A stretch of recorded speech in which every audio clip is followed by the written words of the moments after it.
Home is living between two tectonic plates, deep orange skies that invite birds that squat, scrap, and scavenge. The blood has made it to the groundwater. We have committed collectively under the Sustainable Development Goals in the 2030 Agenda to end extreme poverty by 2030. We must have a developmental optic on why it is that certain parts of populations are subjected to such extreme marginalization and vulnerability that they have no choice but to move. When we talk about sustainable peace or sustainable development, women's voices need to be equal, not from the background, but rather to be put at the front, at the table with men as well.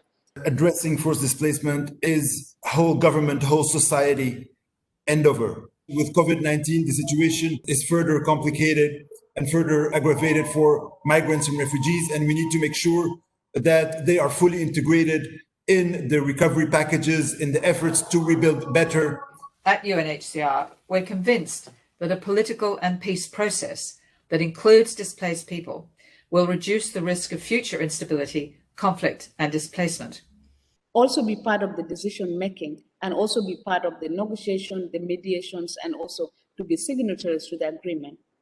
Simply because the majority of the population affected are women. The Aswan Forum came up with a very strong message on the need to ensure that we really address forced displacement through the peace continuum, going from a strong emphasis on conflict prevention to peace building to post-conflict reconstruction. The participation of those forcibly displaced in national elections is an important step towards political reconciliation and, of course, a fundamental human right.